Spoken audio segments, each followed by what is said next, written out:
Assalamualaikum warahmatullahi wabarakatuh. Perkenalkan, nama saya Suci Nurlaili dengan NIM O1A12417 dari kelas A 2024. Jadi pada kesempatan kali ini saya akan mempresentasikan materi terkait kestabilan obat, terkhusus pada obat amoksisilin.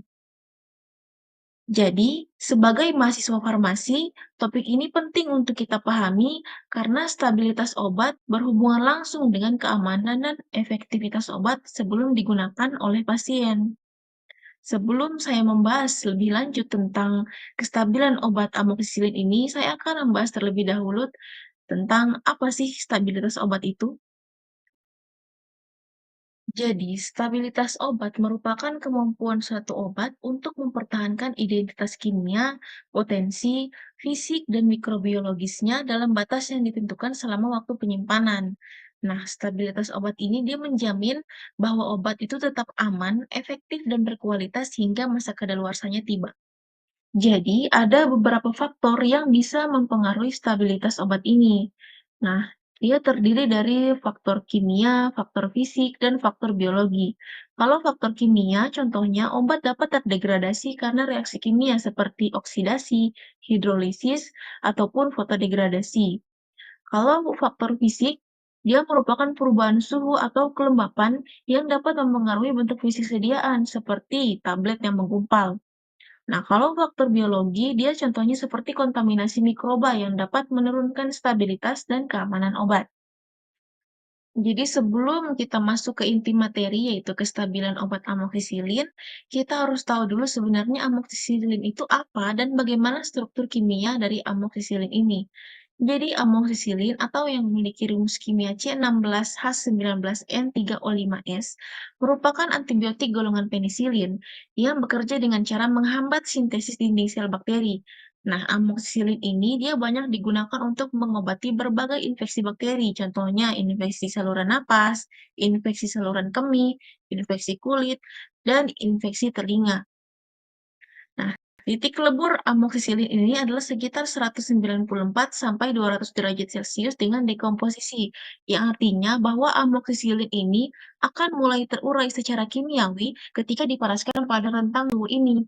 Nah, makanya sebelum zat ini benar-benar meleleh sebagai cairan, struktur kimianya sudah hancur duluan karena suhu yang tinggi.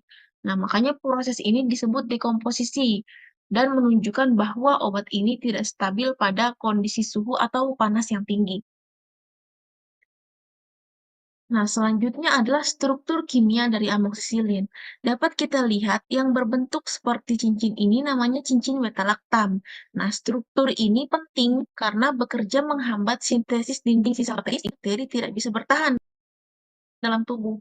Nah, namun cincin beta-laktam ini dia rentan terhadap kerusakan yang diakibatkan oleh suhu yang tinggi, pH yang ekstrim, ataupun air karena reaksi hidrolisis.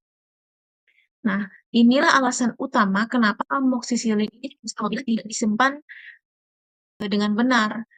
Nah, selanjutnya adalah cincin thiazolidin. Nah, cincin thiazolidin ini dia terhubung dengan cincin beta-laktam yang bersama membentuk struktur dasar yang disebut sebagai inti penisilin atau penam. Nah, selanjutnya adalah gugus-gugus fungsi yang terdapat dalam amoksisilin, dia ada dan gugus hidroksil. Nah, amoksisilin dia memiliki gugus amina pada rantai sampingnya yang membuatnya lebih larut dalam air. Nah, gugus ini juga membantu amoksisilin lebih efektif terhadap berbagai jenis bakteri karena lebih mudah masuk ke dalam dinding sel bakteri itu. Baik, berikut merupakan faktor-faktor yang dapat mempengaruhi kestabilan obat. Nah, yaitu meliputi faktor suhu, pH, cahaya, mikroorganisme, kemasan, dan kelembapan. Nah, pertama adalah faktor suhu. Jadi, suhu yang tinggi mempercepat reaksi degradasi, terutama hidrolisis pada cincin beta-laktam dalam amoksisilin seperti yang saya jelaskan tadi.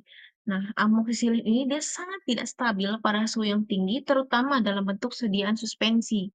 Nah, makanya sediaan suspensi amoksisilin ini dia harus disimpan dalam kulkas dan dibuang setelah 7 hari. Selanjutnya adalah faktor pH. Nah, jadi amoksisilin ini adalah obat yang stabil dalam pH netral ke sedikit asam, yang artinya dia berada di rentang pH 4,5 sampai pH 6. Nah, jika pH terlalu asam atau terlalu basa, amoksisilin ini dia akan cepat terdegradasi karena reaksi hidrolisis. Makanya penting untuk menjaga pH larutan amoksisilin saat penyimpanan dan penggunaan. Selanjutnya adalah faktor kelembapan. Jadi, amoksisilin dalam bentuk serbuk sangat sensitif terhadap kelembapan. Contohnya, amoksisilin yang diberikan dalam bentuk puyer. Nah, apabila kertas perkamennya itu dia tidak tertutup dengan baik dan rapat, udara lembab bisa menyebabkan kerusakan obat bahkan sebelum obat itu dilarutkan. Selanjutnya adalah faktor cahaya. Nah, paparan langsung terhadap cahaya, terutama sinar matahari atau lampu yang terang, dapat mempercepat reaksi degradasi meskipun dampaknya itu dia tidak sebesar suhu ataupun kelembapan. Makanya pada beberapa sediaan tertentu, contohnya suspensi, dia dikemas dalam botol berwarna gelap untuk melindungi obat yang di dalamnya itu supaya tidak terkena cahaya. Dan selanjutnya adalah faktor mikroorganisme atau faktor biologi. Nah, kontaminasi mikroorganisme ini dia dapat menyebabkan obat menjadi tidak stabil karena mikroba dapat memecah zat aktif atau menghasilkan produk samping yang bisa berbahaya bagi zat aktif obat. Nah, untuk mencegah hal ini, makanya obat harus disimpan dalam yang steril dan digunakan sesuai petunjuknya, terutama yang cair seperti suspensi amoksisilin. Selanjutnya adalah jenis kemasan. Nah, kenapa sih jenis kemasan merupakan salah satu faktor yang dapat mempengaruhi stabilitas obat ini? Nah, jadi jenis kemasan itu dia dapat menentukan seberapa baik sih obat ini dia dapat terlindung dari cahaya, suhu, udara, maupun kelembapan yang merupakan faktor-faktor penyebab degradasi obat. Nah, makanya dalam proses produksi penting untuk menggunakan kemasan yang cocok. Contohnya seperti kalau sediaan cair, dia harus dikemas dalam botol gelap. Kalau sediaan kapsul atau tablet, dia dikemas dalam blister aluminium karena terlindungi dari paparan cahaya. Untuk memastikan obat ini stabil atau tidak, dalam industri farmasi dilakukan beberapa uji stabilitas. Yang pertama adalah uji stabilitas kimia. Nah, uji ini memastikan bahwa zat aktif amoksisilin ini tidak mengalami degradasi selama masa simpannya. Salah satu bentuk degradasi yang umum terjadi adalah hidrolisis, yaitu reaksi obat dengan air atau kelembapan yang dapat menurunkan efektivitas obat. Nah, uji stabilitas kimia ini biasanya dilakukan dengan metode KCKT atau metode kromatografi cair kinerja tinggi.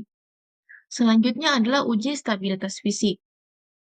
Nah, uji ini dilakukan untuk mengetahui apakah bentuk fisik amoksisilin ini dia berubah selama penyimpanan. Nah, contohnya dia mengamati perubahan warna, bau, kekentalan, serta adanya penggumpalan pada sediaan suspensi. Nah, uji ini penting untuk memastikan keamanan dan nyaman digunakan. Selanjutnya adalah uji stabilitas percepatan. Nah, uji ini merupakan metode uji yang digunakan untuk memprediksi berapa lama amoksisilin dapat bertahan dalam kondisi penyimpanan yang normal.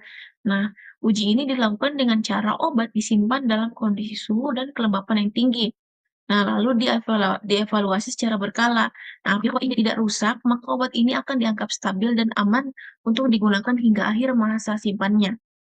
Nah, untuk meningkatkan stabilitas obat ini, amoksisilin sering diformulasikan dalam bentuk kapsul atau tablet dan disimpan dalam wadah yang tertutup rapat untuk melindungi dari kelembapan, suhu cahaya, dan faktor yang menyebabkan degradasi obat.